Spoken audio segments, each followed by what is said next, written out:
On va parler comment attends-tu le retour de Jésus-Christ? Comment attendons-nous le retour de Jésus-Christ? Vous savez, chacun de nous a sa manière d'attendre le retour de notre Seigneur Jésus. Mais il y a plusieurs manières d'attendre la venue de notre Seigneur Jésus-Christ. Vous savez, c'est pour ça que dans la parole de Dieu, c'est révélé, je crois, 318 fois, surtout dans le Nouveau Testament. C'est 318 fois qu'on le dit, qu'on annonce la venue de notre Seigneur Jésus-Christ. Parce que parfois, on a tendance à oublier que Jésus-Christ revient bientôt. Vous savez, quand on dit ça, les gens disent que depuis qu'il a dit qu'il revient, 2000 ans est déjà passé. Mais on oublie que les jours passent, les jours qui passent sur terre ne sont pas les mêmes jours chez Dieu. Ce n'est pas la même saison, ce n'est pas le même temps. La Bible dit quoi? 1000 ans ici chez nous, c'est un jour chez lui. Donc, qui sait s'il va revenir dans 3000 ans? Dans 3000 ans sur terre, donc dans 3 jours chez lui. Qui sait où va venir dans 1000 ans? Personne ne le sait. Mais comment attendons-nous la venue de notre Seigneur Jésus-Christ? Parce que nous ne devons pas être de ceux-là que peut-être à la venue de Jésus-Christ, il nous trouve dans des distractions. Il nous trouve dans des, je peux prendre exemple, peut-être tu as passé toute ta vie chrétienne peut-être à être dans la présence de Dieu. Et la venue de Jésus-Christ te trouve peut-être dans une distraction qui n'est pas conforme à Dieu. Est-ce que serais-tu enlevé ou vas-tu rester? Vas-tu rester ou serais-tu enlevé? Donc, à chaque moment, que ce soit dans nos sommeils, que ce soit quand nous sommes éveillés, à chaque instant de notre vie, nous devons toujours attendre la venue de notre Seigneur Jésus-Christ. Il dit quoi dans sa parole? Vous ne savez ni le jour, ni l'heure, ni l'endroit, ni le moment. Donc, à tout moment, le Seigneur peut venir. À tout moment, même à l'heure que nous parlons là, le Seigneur peut venir. Mais s'il nous trouve dans la distraction, comment saurais-tu si tu serais sauvé ou pas? Combien de nous nous posons la question, est-ce que je serai sauvé? Est-ce que je marche selon l'œuvre de Christ? Est-ce que je fais la volonté de Dieu? Si vraiment Christ vient là maintenant, est-ce que je serai sauvé? En tant qu'enfant de Dieu, nous devons faire cette demande tous les jours pour améliorer notre marche avec Christ. Parce qu'un chrétien, s'il ne fait pas ça, la demande là tous les jours, moi, je ne sais pas sur quoi il serait rassuré qu'il serait sauvé lorsque le Seigneur viendra. Parce que oui, nous péchons tous les jours, mais qu'est-ce qui te fait dire que tu es plus meilleur que celui-là? Qu'est-ce qui te fait dire que tu es plus meilleur que ton frère ou bien que ta sœur? Qu'est-ce que tu en sais? Marches-tu selon l'œuvre de Christ? As-tu accompli la volonté de Dieu? As-tu accompli la mission dont il t'a envoyé? Parce que chacun de nous a une mission que le Seigneur l'a envoyée. Nous ne sommes pas venus en balade ou pour accompagner les autres. Non. Mais chacun de nous, si Dieu a voulu que nous soyons dans le ventre de nos mères, il nous a confié une mission dans laquelle nous devons aller après lui rendre compte. Mais comment saurais-tu ta mission si tu ne te rapproches pas de Dieu? Parce que celui qui ne se rapproche pas de Dieu ne connaîtra même pas le temps que le Seigneur viendra. Le temps que le Seigneur viendra nous rechercher, il ne le connaîtra pas. Parce que quoi? Parce qu'il ne passe pas son temps devant la présence de Dieu. Donc, la venue de Jésus-Christ ne doit pas te trouver dans des distractions. La venue de Jésus-Christ ne doit pas te trouver dans des vains discours. La venue de Jésus-Christ ne doit pas te trouver dans des discours inutiles. La femme ne porte pas le pantalon, la femme ne doit pas prêcher, la femme est inutile, la femme est montée, la femme est descendue. C'est pas ce qui va nous sauver. Ce n'est pas ça. Dieu ne doit pas te trouver dans ça. Mais Dieu doit te trouver dans sa volonté. Dieu doit te trouver dans l'obéissance de sa parole. Parce que tu ne sais pas ni le jour, ni le quand est-ce qu'il reviendra. Donc, tu dois être prêt à chaque instant de ta vie. À chaque instant, on ne dit pas que tu dois être prêt lundi et mardi, de 18h peut-être à 20h. Non, chaque instant, 24 sur 24. Parce que tu ne sais pas ni le jour, ni l'heure. On va commencer en lisant dans Jean 14, verset 1 à 4. Jean 14, le verset 1 à 4. Ne soyez pas si inquiets, leur dit Jésus. Ayez confiance en Dieu et ayez aussi confiance en moi. Il y a beaucoup de place dans la maison de mon Père. Si vous aurais-je dit que j'allais vous préparer le lieu où vous serez. Et après être allé vous préparer la place, je reviendrai et je vous prendrai avec moi, afin que vous soyez, vous aussi, là où je suis. Vous connaissez le chemin qui conduit où je vais. Amen. Parole du Seigneur. Amen, amen. Il dit dans le verset 4, vous savez où je vais et vous en savez le chemin. Vous en savez le chemin. Pourquoi? Parce que Christ nous a montré le chemin qui mène à lui. Le premier verset dit quoi? Que votre cœur ne se trouble point. Croyez en Dieu et croyez en moi. Ici, il dit croyez en moi. Jésus dit croyez en moi.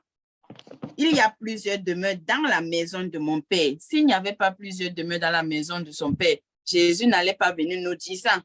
Il dit quoi? Je vous l'aurais dit, je vais vous préparer une place. Et lorsque je m'en serai allé et que je vous aurai préparé une place, je reviendrai et je vous prendrai avec moi, afin que là où je suis, vous aussi vous soyez. S'il n'y avait pas de demeure dans le royaume de Dieu, Jésus n'allait pas nous dire qu'il allait nous préparer une place. Donc, bien-aimés, sachez qu'il y a une place que Dieu est en train de préparer pour toi si tu marches selon la volonté de Dieu. Si tu marches, parce qu'il nous a montré ce chemin-là qui mène à lui. Donc, si tu marches selon la volonté de Dieu, il est en train de te préparer une place lorsqu'il reviendra te prendre. Il prépare une place pour toi. La venue de Jésus-Christ est une source d'encouragement. Parce qu'aujourd'hui, beaucoup se découragent que depuis qu'il a dit qu'il revient, il n'est pas non. Mais la venue de Jésus-Christ est une source d'encouragement. Ça doit te pousser tous les jours à obéir à sa parole. Ça doit te pousser tous les jours à abandonner les choses du monde. Ça doit te pousser tous les jours à te rapprocher de Christ. Pourquoi? Parce qu'il a dit que je m'en vais te préparer une place. Il dit bien que s'il n'y avait pas de demeure dans le royaume des cieux, il devait nous le dire. Mais il dit qu'il y a de la place pour chacun de nous. Il est parti le préparer afin de revenir nous chercher. Bien-aimé, si tu veux être dans la place dans laquelle Dieu est en train de préparer, marche selon sa volonté, obéis à sa parole. Il dit, vous en savez le chemin. Il nous a montré ce chemin. Il nous a montré ce chemin. Ce n'est pas que Jésus ne nous a pas montré le chemin qui mène à lui, non. Mais il nous a montré à chacun de nous le chemin à suivre. Non seulement il nous a montré ce chemin, et il nous a dit qu'il va préparer une place pour chacun de nous. Donc, bien-aimé, à chaque fois que tu lis ce verset, souviens-toi que Jésus est en train de préparer une place pour moi. Lorsqu'il reviendra me chercher, je dois être prête. Je dois être prête. Je dois m'en aller avec lui lorsqu'il viendra me chercher. Je ne dois pas rester, non. Comme il le dit dans sa parole, un sera pris et l'autre rester. Tu ne dois pas être celui-là qui va rester, mais tu dois être celui-là qui serait prise. Pourquoi? Parce que tu as suivi ce chemin étroit qui mène vers Dieu. Parce que tu es resté dans la présence de Dieu. La venue de Jésus-Christ est ça doit te donner vraiment, si je peux dire ça ainsi, ça doit t'exciter vraiment à continuer ta marche avec Christ. Parce que c'est ce qui nous donne de la joie à continuer à vivre avec lui. Imagine-toi en train de manger dans la table du roi. Mais c'est quelque chose qu'on ne peut même pas imaginer. Tu manges dans la table du roi. Ça vaut la peine, bien-aimé, de souffrir sur cette terre pour Christ. Ça vaut la peine. En sachant qu'au roi, dans la table du roi, là, tu serais assis avec le roi. Pourquoi? Parce qu'il est allé nous te préparer la place. Mais es-tu digne de cette place? Lorsqu'il reviendra, es-tu digne de t'asseoir sur sa table? Est-ce que tu es digne de t'asseoir sur la table de Christ? Si tu n'as pas marché selon ses désirs, si tu n'as pas marché selon sa parole, es-tu digne de t'asseoir sur cette place qu'il est parti préparer pour toi, pour nous, pour chacun de nous? Bien-aimé, sois prêt à chaque instant, à chaque moment de ta vie. Jésus ne doit pas te trouver dans des distractions. Ne mettez pas dans vos têtes comme les gens disent, oh, votre Jésus là, depuis qu'il a dit qu'il revient, il va revenir. comme il le dit dans sa parole, comme un voleur. Lorsque le voleur vient chez toi, là, est-ce que tu sais quand est-ce que le voleur, il ne vient pas te prévenir que je vais venir voler aujourd'hui chez toi. Non, il ne prévient pas. Non, c'est comme ça que Jésus va revenir. Comme un voleur. Tu ne sauras ni l'heure ni le jour et tu dois être prêt à chaque moment. Nous allons lire, tu as beaucoup lire. Nous allons lire Acte 1, verset 9 à 11. Après avoir dit cela, il s'éleva dans les airs pendant qu'il les regardait et une nuée le cacha à leurs yeux. Et comme il avait le regard fixé vers le ciel, pendant qu'il s'en allait, deux hommes habillés de blanc leur apparurent et dit, « Hommes de Galilée, pourquoi restez-vous à regarder le ciel? Ce Jésus qui a été enlevé au ciel du milieu de vous reviendra de la même manière que vous l'avez vu aller du ciel. » Parole du Seigneur. Amen. Amen, amen.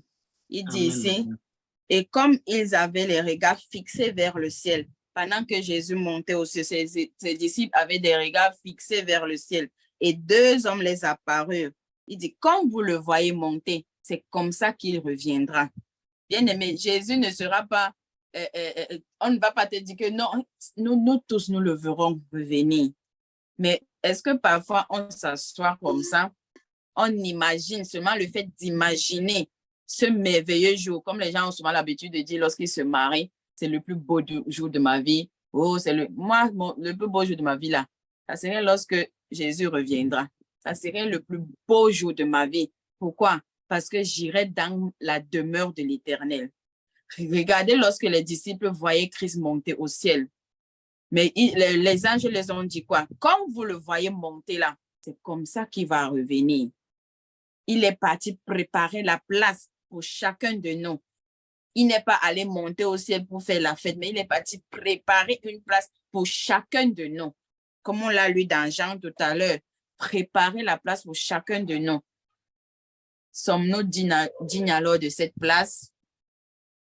Imagine que tu as servi Christ toute ta vie et à la fin de ta vie, on te retrouve dans des choses inutiles. On te retrouve peut-être dans la colère, on te retrouve dans des disputes, on te retrouve dans des choses qui ne sont pas dignes. Mais te voilà qui est en train de rater l'enlèvement. Imagine que Jésus te trouve dans toutes ces choses-là. Te voilà qui rate tu rates l'enlèvement comme ça pour rien. Après avoir vécu toute ta vie devant Dieu, à la fin de ta vie, tu te retrouves en train de faire les choses qui ne sont pas conformes à Dieu. Bien-aimé, résister au diable, comme le dit la Bible, qu'importe les circonstances de ta vie, parce que tu ne sauras pas quand est-ce que le Seigneur reviendra. Tu ne le sauras pas. C'est pour ça que chaque jour, à chaque minute de ta vie, résiste au diable. Résiste-le avec la parole de Christ, avec la parole de Dieu. Résiste-le tous les jours. S'il vient, il te met les idées dans la tête, tu lui dis que la parole de Dieu dit. La parole de Dieu dit. Résiste-lui. Parce qu'il va te mettre des mauvaises idées en te disant non, tu peux quand même faire telle chose aujourd'hui. C'est pas grave si tu ne médites pas aujourd'hui. Tu peux méditer demain. Non, c'est pas grave si tu ne pries pas aujourd'hui. C'est pas grave si tu n'es pas dans la présence de Dieu aujourd'hui. Tu peux regarder un bon film là. Ou bien tu peux sortir avec tes amis, aller papoter. Ce n'est pas grave. Même si tu ne médites pas aujourd'hui, tu vas méditer demain. Demain, il te conjugue encore le même verbe. Tous les jours, te voilà, tu n'es plus en train de méditer la parole de Dieu. Et tu es en train de perdre ta place que Jésus est parti préparer au ciel. Donc, bien-aimé, résistez au diable. La Bible dit quoi? Et il fuira loin de vous. Si cette voix te dit ça, tu lui dis que, hey, malin, pardon, éloigne-toi de moi. Je vais méditer la parole de Dieu aujourd'hui avant de faire quoi que ce soit. Je vais être dans la présence de Dieu avant de faire quoi que ce soit. Parce que c'est d'abord ma priorité. Mais connaître la parole de Dieu et méditer et la mettre en pratique. Tout le reste là, ça vient après. Tout le reste là, je peux le faire après. Mais c'est d'abord la méditation de la parole de Dieu. C'est d'abord la présence de Dieu avant toute chose. Avant toute chose. La Bible dit quoi? Si tu me préfères Si vous préférez préserver vos vies, vous la perdrez. Mais celui qui perd sa vie à cause de moi. Donc, toutes ces choses-là sont inutiles. Alors que ta place auprès de Dieu est utile. Utile si tu marches selon la volonté. Si toutes les autres choses n'ont pas été si importantes dans tes yeux que la parole de Dieu, que ta marche en Christ. Bien-aimés, nous ne connaîtrons ni le jour ni l'heure. Donc, tâchons-nous à chaque instant de marcher selon la volonté de Dieu, d'obéir à sa parole. Nous allons continuer. Tu vas aller Apocalypse 22, verset 20. Celui qui atteste ces choses dit, oui, je reviens bientôt. Amen. Viens le Seigneur Jésus-Christ. Amen, amen. Il dit, oui, je reviens bientôt. N'écoutez pas tous ces gens qui vous disent que, oh, depuis que vous dites que votre Jésus là va revenir, voilà, nous sommes en 2023. Mais ils oublient que, mais la terre n'est pas née en 2020, ça fait 2023. La terre existe depuis des milliards et des milliards d'années. Des milliards et des milliards, c'est pas depuis 2000 que la terre, quand Dieu a créé le ciel et la terre, on a commencé à compter 1, 2, 3, jusqu'en 2003. Non. Il dit, je reviens bientôt. Bientôt, la personne ne connaît le bientôt là. Si ça peut être maintenant, demain ou après-demain. Je reviens bientôt. Nous devons vraiment prendre conscience de l'importance de la venue de Christ parce que beaucoup de chrétiens ne prennent pas cette importance-là. L'importance de la venue de Jésus-Christ. Ce n'est pas un truc à blaguer dessus. Ce n'est pas un truc à faire de nos vies comme nous voulons. Non. L'importance de la venue de Jésus-Christ. C'est un jour glorieux pour un enfant de Dieu qui a obéi à la parole de Dieu. Il y a des gens qui ont cette assurance que si Jésus revient maintenant, ils seront enlevés. Mais avons-nous cette assurance, nous, ici, aujourd'hui, que si Jésus vient là maintenant, est-ce que je serai enlevé? Est-ce que je le serai? Est-ce que je suis digne de m'asseoir à sa table? Est-ce que je suis digne de m'asseoir à la table qu'il est parti préparer pour moi? S'il revient là maintenant, un chrétien ne doit pas se poser ces questions dans la crainte. Si tu es déjà craintif, ça veut dire que d'une part, tu ne marches pas selon la volonté de Dieu. Si tu te poses des questions que est-ce que je vais aller? Si Jésus vient même maintenant là, est-ce que je serai même sauvé? Est-ce que je suis sûr même que je serai sauvé? Ça veut dire que dans ton être intérieur là, peut-être il y a des choses que tu fais derrière et qu'on ne voit pas. Ça veut dire que tu ne marches pas vraiment selon la volonté de Dieu. Mais un chrétien qui a l'assurance, comme Abraham qui avait l'assurance, comme David qui avait l'assurance, comme Job qui avait l'assurance. Avons-nous cette assurance que si Jésus vient là maintenant, nous serons sauvés? Comme les disciples avaient l'assurance, ils ne doutaient pas que non, est-ce qu'on sera enlevé? Mais ils avaient l'assurance qu'ils vont être enlevés. Ils avaient l'assurance qu'ils seront assis à la table du roi. Ils avaient cette assurance, malgré qu'ils étaient sur cette terre, comme ils ont marché sur cette terre que nous marchons. Et ils avaient l'assurance qu'ils seront sauvés. Ils avaient l'assurance parce que quoi? Parce qu'ils marchaient selon la volonté de Dieu. Mais nous, chrétiens, avons-nous cette assurance que nous serons enlevés lorsque Christ va revenir? Ou sommes-nous déjà des chrétiens qui doutons, qui disons que est-ce que je serai? Est-ce que je marche même selon la volonté de Dieu? Au lieu de rester de te poser ces questions, regarde là où tu n'es pas droit devant Dieu et mets-toi maintenant, pas demain, pas après-demain, maintenant. Parce que tu ne sais pas quand est-ce que Christ va revenir. Si Dieu te fait entendre certaines méditations, certains enseignements, ce n'est pas pour que tu les mettes en pratique demain. Ce n'est pas pour que tu dises que comme j'ai compris aujourd'hui, je vais commencer, essayer de commencer à mettre en pratique demain si j'ai la force. Regardez, c'est comme ça que les chrétiens, si j'ai la force, tu ne pries pas que Seigneur, donne-moi la force, mais tu dis si j'ai, tu composes au futur, si j'ai. Ça, c'est le futur. On ne sait pas à où demain ou après-demain, si j'ai. Mais comment si déjà tu dis si j'ai la force? comment Dieu va te donner cette force pour que tu changes? Comment?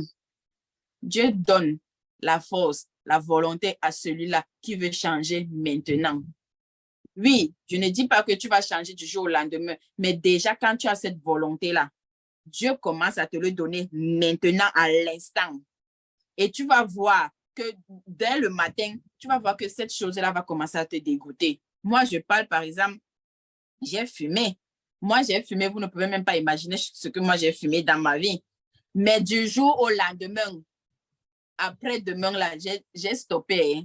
À chaque fois que je humais seulement, ça me dégoûtait à un point qui n'était pas bon. Ce n'est pas que j'ai commencé peut-être à fumer 2 aujourd'hui, ou bien 5 aujourd'hui, 3 demain, 1 après-demain, et au fur et à mesure, j'ai arrêté une fois. Si je fumais un paquet par jour, si je prenais la coca, tout ça en une journée, j'ai dit stop. Pourquoi? Parce que j'avais la volonté d'arrêter tout de suite. Mais si Dieu ne voit pas ton cœur, que tu veux arrêter, que tu veux marcher selon sa volonté, tu dis si je pourrais, si je pourrais, parce que tu ne veux pas abandonner ton péché. Tu ne le veux pas abandonner, tu veux toujours continuer dans ton péché. Comment Dieu va te donner la force? Mais tu veux aller t'asseoir dans la table du roi. Mais dans ton cerveau, là, il y a un boulon qui ne fonctionne pas. T'assois dans la table du roi où les gens meurent pour la parole de Dieu, pour le nom de Christ. Ils sont martyrisés pour la parole de Christ. Toi, tu es là. Tu vis avec ton péché mignon. Tu dis que tu vas t'asseoir dans la table du roi. Bien-aimé, il faut oublier. Marche selon la volonté de Dieu. Il est bâti de préparer une place pour toi. Ce n'est pas pour que tu fasses de ta vie ce que tu veux. Ce n'est pas pour que tu dises que si je le ferais, fais-le maintenant. Parce que tu ne sais pas qu'en renvoyant demain là, le Seigneur va revenir pour toi aujourd'hui. Ne renvoie pas demain ce que tu peux faire aujourd'hui. Ne renvoie pas parce que tu ne connais pas. Il y a des gens qui meurent, qui ne sont pas malades. Juste parce qu'il s'est couché, il a dit que je suis fatigué et il est parti. Comme ça, pour rien. Les gens vont dire la sorcellerie. Ce n'est pas la sorcellerie. Dieu dit, tu ne sauras ni le jour, ni l'heure, ni l'endroit. Donc, c'est pour dire que même dans ton sommeil, ou bien tu peux marcher là, tu t'écroules là, boum, c'est parti. Ne renvoie pas à demain ce que tu peux faire aujourd'hui. Christ est parti préparer une place pour chacun de nous qui ne te trouve pas dans le péché mignon que tu es en train de vivre, mais qui te trouve en train de vivre une vie de sanctification, qui te trouve en train de vivre une vie digne d'un enfant de Dieu. Nous allons continuer à lire 2 Pierre, verset 3, 2 Pierre 3, verset 1 à 15. Nous lisons la parole de Dieu au nom de Jésus-Christ. 2 Pierre 3, le verset 1 à 15. Bien-aimés, voici déjà la deuxième lettre que je vous écris. Dans l'une et dans l'autre, je fais appel à vos souvenirs pour éveiller en vous une saine intelligence, afin que vous vous rappeliez les paroles prononcées autrefois par les saints prophètes, ainsi que les commandements du Seigneur et Sauveur, enseigné par vos apôtres. Sachez avant tout que dans les derniers jours viendront des moqueurs, pleins de railleurs. Ces hommes vivront ensuite leur propre désir et diront, où est la promesse de son retour? En effet, depuis que nos ancêtres sont morts, tout reste dans le même état quand débute la création. De fait, ils veulent ignorer que des cieux ont existé autrefois par la parole de Dieu, ainsi qu'une terre tirée des eaux. Et au milieu d'elle, ils oublient volontairement que le monde d'alors a disparu. Dans la même manière, submergé par des eaux. Or, par la parole de Dieu, le ciel et la terre actuels sont gardés par le feu, réservé pour les jours du jugement et de la perdition des hommes impies. Mais il y a une chose, bien-aimés, que vous ne deviez pas oublier, c'est qu'aux yeux du Seigneur, Jésus, aux yeux du Seigneur, un jour est comme 1000 ans et 1000 ans sont comme un jour. Le Seigneur ne tarde pas dans l'accomplissement de ses promesses, comme certains le pensent. Au contraire, il fait preuve de patience envers nous, voulant qu'on ne périsse, mais que tout parvienne à la repentance. Le jour du Seigneur viendra comme un voleur. Dans la nuit, ce jour, le ciel disparaîtra. Mais avant Facal, les événements embrasés se désagréeront et la terre avec les œuvres qu'elle contient sera brûlée. Puisque tout notre monde doit être dissous, combien votre conduite et votre piété doivent elles être saines. Attendez, et nous attendons conformément à sa promesse, un nouveau ciel, une nouvelle terre où le jugement habitera. C'est pourquoi, bien-aimés, dans cette attente, faites tout votre effort pour qu'il vous trouve sans tache et irréprochable dans la paix. Conduisez bien que la patience dans notre Seigneur est votre salut. Notre bien-aimé frère Paul vous l'a aussi écrit, conformément à la sagesse qui lui a été donnée. Parole du Seigneur. Amen, amen, amen. Amen, amen. Amen. Il dit ici, afin que vous vous souveniez des choses annoncées d'avance par les saints prophètes et du commandement du Seigneur et Sauveur, enseigné par vos apôtres, sachant avant tout que dans les derniers jours, il viendra des moqueurs avec des railleries, marchant selon leur propre convoitise. On dit bien, il y aura des moqueurs avec leurs railleries. Combien se sont moqués de vous? Parce que vous avez dit Jésus revient bientôt. Combien se sont moqués de vous? Combien ont dit que votre Jésus-là, depuis qu'il a dit qu'il revient, combien d'entre vous ont subi ce genre de raillerie, ce genre de moquerie, comme c'est moqué de vous? Mais qu'est-ce que tu réponds à ce genre de personnes? Comment? Tu lui fais juste dire, mon frère, ma soeur, comme on le dit, on l'a bien lu, un jour chez Dieu et 1000 ans ici sur terre. Donc, Jésus, quand il dit, c'est ce qu'il accomplit. Il ne dit pas une chose qu'il n'accomplit pas, non. Il a dit qu'il reviendra et il va revenir. Il dit quoi ici? Il dit que tout cette terre-ci va passer. Tout ça là, tout ce que nous voyons sera réduit. Sera réduit. Bon, bien aimé, ne te casse pas la tête là à vouloir mettre Dieu de côté et tu dis que tu veux construire une villa. Je n'ai pas construire. Pardon, si tu as les moyens de construire ta villa, construis. Mais ne sois pas hors de la volonté de Dieu. Ne sois pas hors de la marche avec Christ. Donc, vouloir chercher les biens de ce monde et laisser Dieu hors jeu, si je peux dire ça comme ça.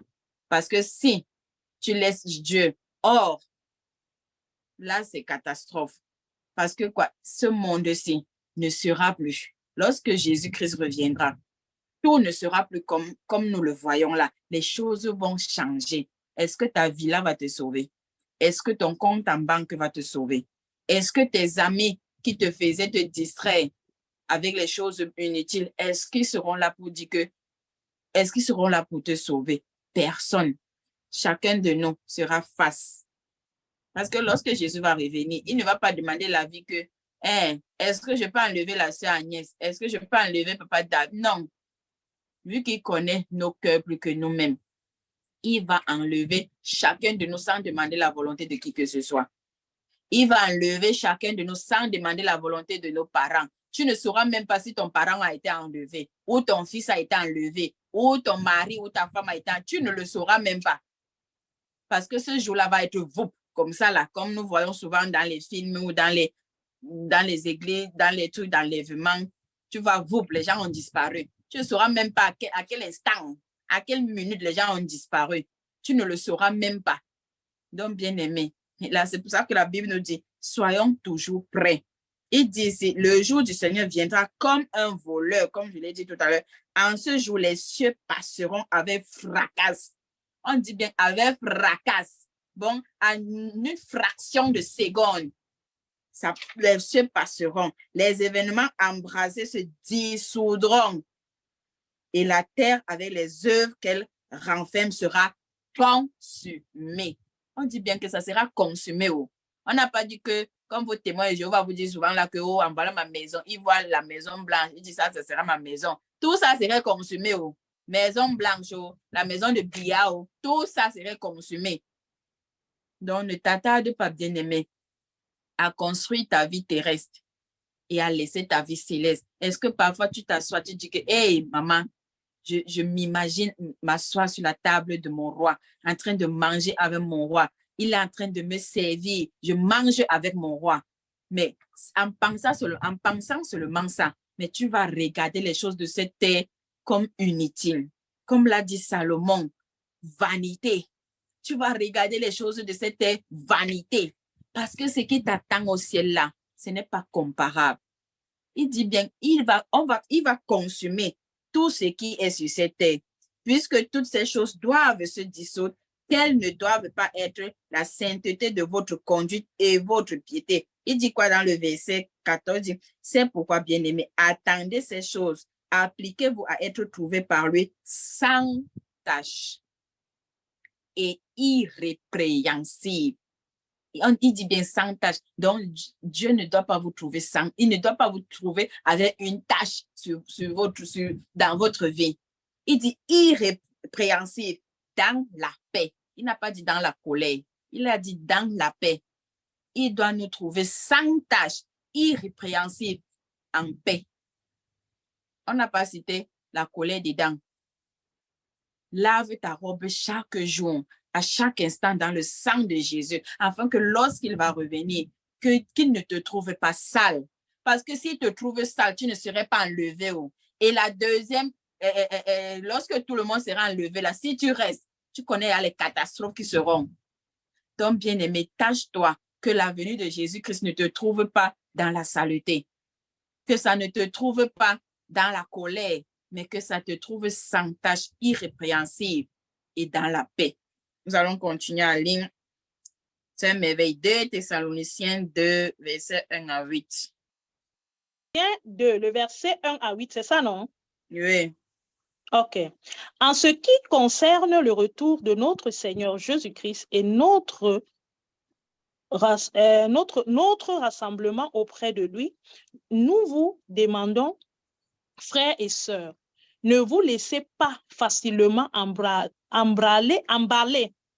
ébranler, excusez-moi, dans vos bons sens, ni troublés par une révélation, par une parole ou par une lettre qui semble venir de nous, comme si le jour du Seigneur était déjà là. Que personne ne vous trompe d'aucune manière. En effet, il faut que l'apostasie arrive d'abord et qu'apparaisse l'homme de la péché, le fils de la perdition, l'adversaire qui s'élève contre tout ce qu'on appelle qu'on appelait Dieu ou qu'on adorait.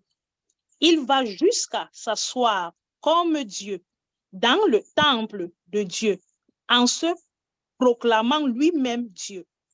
Ne vous rappelez-vous pas que je vous disais cela lorsque j'étais encore chez vous? Et maintenant, vous saviez ce qui le retient, afin qu'il n'apparaisse que lorsque le moment sera venu pour lui. En effet, le mystère de l'impiété agit déjà. Il faut seulement que celui qui le retient encore est disparu. Alors apparaîtra l'impie que le Seigneur Jésus détruira par le souffle de sa bouche. Excusez-moi, et qu'il anéantira par la manifestation de son retour. Parole du Seigneur. Amen, amen, amen. Amen, amen, amen. Ça va être tellement une sainte gloire, la venue de Jésus-Christ. Hey, une sainte gloire. Le diable va être anéanti. Il va être anéanti. Pourquoi? La venue de Jésus-Christ, bien-aimé, c'est tellement, ça serait une gloire pour nous, enfants de Dieu, qui seront enlevés. Le diable va être piétiné, le diable va être anéanti. Et regardez ce qu'il dit. Pour ce qui concerne l'avènement de notre Seigneur Jésus-Christ et notre réunion avec lui, nous vous prions, frères, de ne pas vous laisser facilement ébranler dans votre bon sens et de ne pas vous laisser troubler, soit par quelques inspirations, soit par quelques paroles, ou par quelques lettres qu'on dira venir de vous, de nous, comme si le jour du Seigneur était déjà là. Combien de gens ont prophétisé que Jésus revient dans telle année? Combien de vous ont déjà compris, les gens prophétisaient, Jésus va revenir en 2023, Jésus va revenir en 2022, Jésus va revenir au temps de Covid. Les gens n'ont pas dit que Jésus revient. Combien de prophéties ont été dites que Jésus revient? Alors que la parole de Dieu dit quoi? Vous ne connaîtrez ni le jour, ni l'heure, ni le moment, ni l'endroit, mais les gens prophétisent la venue de Jésus-Christ. Les gens prophétisent la venue de Jésus-Christ, alors que c'est la parole de Dieu qui dit que nul ne connaîtra ni l'heure, ni le jour, ni le moment. Mais les gens, combien de gens ont déjà prophétisé la venue de Jésus-Christ? Combien? Attends, si l'être humain connaissait le jour de la venue de Jésus-Christ, combien vont se détourner du monde? Combien se détourneront du monde? C'est pas pour rien que Jésus a dit que je viendrai comme un voleur. C'est pour cela qu'il nous dit d'être prêts à chaque instant. Parce que s'il nous disait quand est-ce qu'il devait venir là, beaucoup devaient arranger leur vie. Beaucoup devaient vivre comme ils voulaient. Après, en sachant que peut-être Jésus revient dans 2 ans et peut-être 2 mois avant, il faut que je donne ma vie au Seigneur. Mais Jésus n'a pas voulu qu'on le sache. Mais les gens viennent, ils prophétisent. Jésus vient en 2022. Jésus va venir en 2019. Depuis qu'on prophétise que Jésus va revenir là, il n'est jamais revenu alors. Bien-aimé, n'écoutez pas ces prophéties. La Bible dit quoi? Examine. Il faut examiner chaque prophétie. Ta Bible te dit que Jésus a dit. La Bible dit que tu ne connaîtras ni l'heure ni le jour. Donc, celui qui vient te prophétiser là-bas que Jésus revient en 2023, en 2024, dis-lui que mon frère, pardon, va en brousse avec. Parce que moi, ma Bible dit qu'on ne connaîtra ni l'heure, ni le jour, ni le moment, ni l'endroit. Dis-lui ça. N'écoutez pas des fausses prophéties sur la venue de Jésus-Christ. Parce que personne ne le connaît. N'écoutez plus ces fausses prophéties. On vous fait peur, on vous fait non, et vous commencez à trembler. N'écoutez pas ces fausses prophéties. Parce que Jésus n'a jamais révélé à qui que ce soit sa venue. Il n'a pas révélé quand est-ce qu'il va revenir. Soit toi, le seul, tu dois seulement être prêt. C'est tout ce que tu dois faire. Être prêt dans sa présence. Le reste là, tu n'as pas besoin de connaître quand est-ce qu'il vient. Parce que si tu le sais, tu vas aller d'abord jouer ta vie. Après, peut-être, si tu vois qu'il reste 2 mois, tu viens maintenant, Seigneur, pardonne-moi pour mes péchés. Je lave ma robe dans ton sang précieux. Oh Seigneur, pour que quand tu vas revenir, tu me prennes une armée. C'est maintenant. Ce n'est pas demain, c'est maintenant qu'il va venir te prendre. C'est maintenant qu'il va venir nous prendre. Ce n'est pas parce qu'on a prophétisé, tu commences à changer de vie. Non, comme les gens disaient souvent, c'est quand je serai vieux que je vais donner ma vie à Jésus. Qu'est-ce que tu en sais si tu serais vieux? Qu'est-ce que tu en sais? Tu es Dieu? Ou bien Dieu t'a révélé? Qu'est-ce que tu en sais? C'est maintenant que tu dois marcher selon la volonté de Dieu. Ce n'est pas demain, c'est maintenant. Il dit quoi dans le verset? Et maintenant, vous savez ce qui le retient, afin qu'il ne paraisse qu'à son temps, car le mystère de l'iniquité agit déjà. Il faut seulement que celui qui le retient encore ait disparu. Et alors apparaîtra l'impie que le Seigneur Jésus-Christ détruira par le souffle de sa bouche. Par le souffle de sa bouche. Il n'y aura pas les choum-choum, les combats avec les box là aujourd'hui ou bien. Par le souffle de sa bouche. Le diable sera anéanti. Par le souffle de la bouche de Dieu. On a un Dieu tellement grand. Mais parfois, on oublie ce Dieu. On dit par le souffle de sa bouche. Comme il a soufflé, lorsqu'il a formé l'homme, il a soufflé la vie sur la terre qu'il avait formée. Par le souffle, le diable sera anéanti. Bien-aimés, ne laissons pas le malin détruire notre intérieur, mais mettons-nous dans la présence de Dieu. Parce que lui, il est toujours là. Il va chercher tous les moyens pour que tu ne sois pas enlevé. Parce que pour lui, là, ça serait, il combat pour que non, tu sois avec lui dans la perdition. Il combat pour que tu ne sois pas avec Christ, pour que tu ne t'assoies pas dans la table du roi. Il combat tous les jours. Il veut te faire retourner en arrière. Mais tu lui dis que, hey, mon ami, pardon, va en brousse avec. Tu lui dis, hey, mon ami, va en brousse avec. Parce que moi, je vais vivre selon la volonté de Dieu. Il y a tellement beaucoup de versets, comme je vous ai dit au début. 318 fois dans le Nouveau Testament, on parle de la venue de Jésus-Christ. Et il y a tellement beaucoup de versets. Vous-même, vous allez lire d'autres. Par exemple, Matthieu 25, versets 31 à 33. Vous allez lire Matthieu 24, versets 36, 44. Vous allez lire 1 Thessaloniciens 1. C'est merveilleux, 1 Thessaloniciens 1, verset 6 à 10. Alors, vous-même, vous êtes devenus nos imitateurs et ceux du Seigneur, en accueillant la parole au milieu des grandes difficultés, avec la joie du Saint-Esprit. Ainsi, vous êtes devenus un modèle pour nous tous, les croyants de la Mésopotamie et de l'Achaïe. En effet, non seulement par la parole du Seigneur à retentir depuis chez vous en Mésopotamie et en Achaïe. Mais c'est aussi mais c'est aussi partout que votre foi en Dieu s'est fait connaître, de sorte que nous n'avons pas besoin d'en parler. De fait, on raconte à notre sujet quel accueil nous avons eu auprès de vous et connaître comment vous avez été tournés vers Dieu en abandonnant les idoles pour servir le Dieu vivant et vrai. Et pour attendre du ciel son Fils qui est ressuscité, Jésus-Christ, celui qui nous a délivrés de la colère à l'avenir. Amen. Amen. Amen, amen, amen. Regardez le verset 7 qui dit, en sorte que vous êtes devenus un modèle pour tous les croyants. Est-ce que quand on nous regarde là, sommes-nous les modèles des croyants en Christ? Que ce soit dans nos familles. Si peut-être maintenant chacun de nous, peut-être moi je pars dans la famille de la sœur Agnès, je demande à la famille Agnès, comment la sœur Agnès est? Comment est-ce qu'on va me décrire la sœur Agnès? Comme une croyante qui croit en Jésus-Christ ou bien comme une croyante chrétienne, si je peux dire ça comme ça. Comment est-ce qu'on nous voit dehors?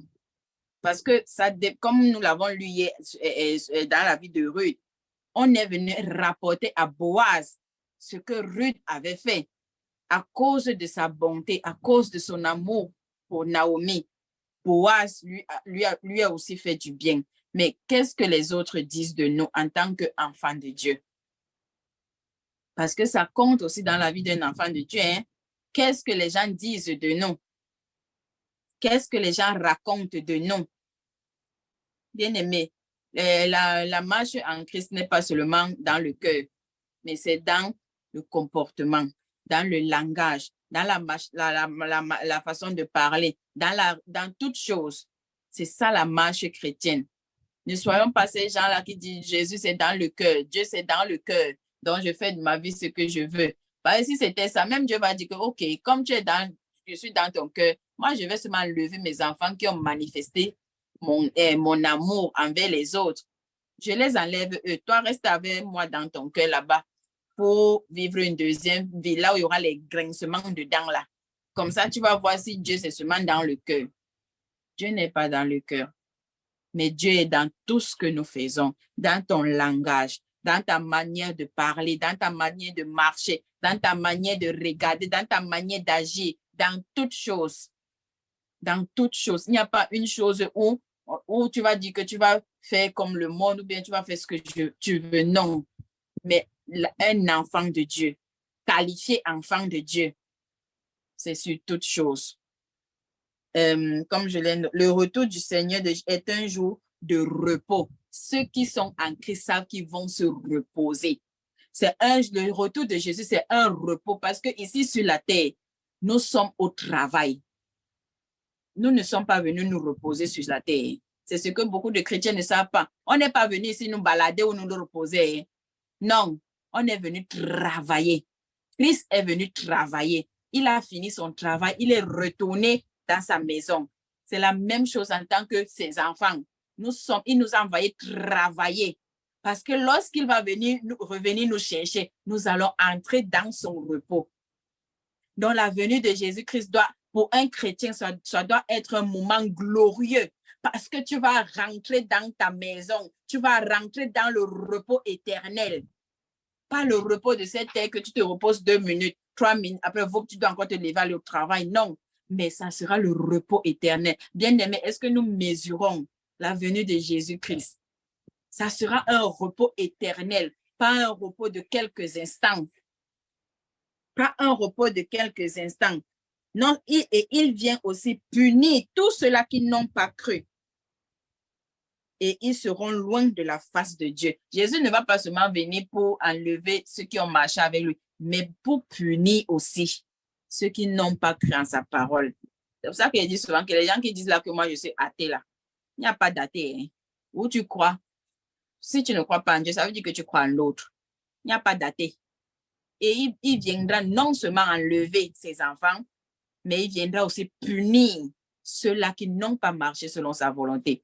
Et nous tous, nous savons, ceux qui ont déjà lu Apocalypse, nous tous, nous savons ce qu'il y aura après l'enlèvement. Ça sera une catastrophe. Donc, mieux pour nous, enfants de Dieu, de faire la volonté de Dieu que de faire la volonté du monde. Parce qu'après l'enlèvement, là, ceux qui seront restés, on ne peut même pas décrire. Parce que quand on lit Apocalypse, Dieu ne nous révèle pas tout. Parce que s'il nous révèle tout, on va commencer à avoir peur. Bon, du coup, Dieu, il peut nous mettre en sourdine, si je peux dire ça. Il nous révèle les petites choses là. Parce qu'après l'enlèvement, ceux qui seront restés seront tellement punis à une punition qu'on ne peut même pas décrire. Donc, bien aimé, tâche-toi à marcher selon la volonté de Dieu. Le reste des chapitres, vous allez lire comme on va lire un Jean. Le reste, vous allez lire comme Luc 12, verset 35 à 40, 1 Thessaloniciens 5, verset 1 à 11. Mais lire 1 Jean, verset 2 à 28. Ça serait le dernier. Le reste, vous allez lire, méditer là-bas. 1 Jean, verset 2 à 28. 1 Jean 2, c'est ça que tu dis, verset 2 à 28. Oui. Okay. 1 Jean 2. Une minute, s'il te plaît. 1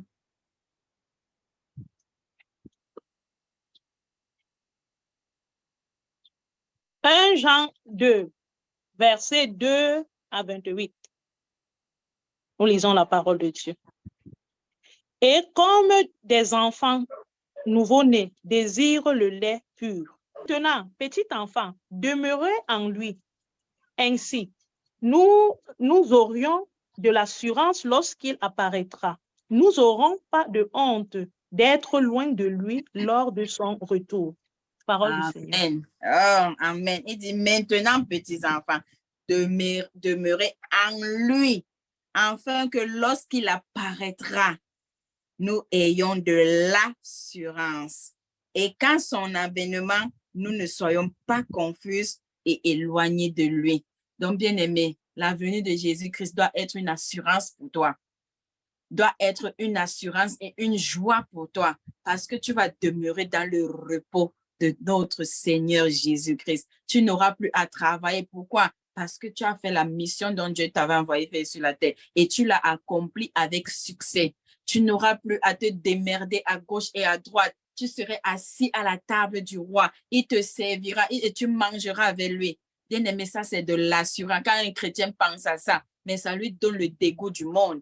Quand tu penses de l'assurance que tu auras, quand tu penses de la joie que tu auras, quand tu penses de l'éternité que tu auras avec Christ, mais ça te donne le dégoût de ce monde. Ça te donne le dégoût de marcher selon les désirs de ce monde. Ça te donne le dégoût de faire les choses de ce monde. Donc, bien-aimé, en tant qu'enfant de Dieu, souvenons-nous toujours et toujours, à chaque instant de notre vie, que Jésus-Christ revient bientôt. Jésus-Christ revient bientôt. Comment attends-tu la venue de Jésus-Christ? Comment attends-tu sa venue? Ne l'attends pas dans les choses inutiles, mais attends-le comme il le demande dans sa parole. Le reste des versets, vous allez les lire et chacun sera encore plus éclairé. Donc, c'était la parole que le Seigneur a mis dans mon cœur de vous partager ce soir. Que son nom soit béni. Amen, amen, amen. Amen, amen. Éternel, notre Dieu, notre roi, Papa, nous te remercions, Seigneur.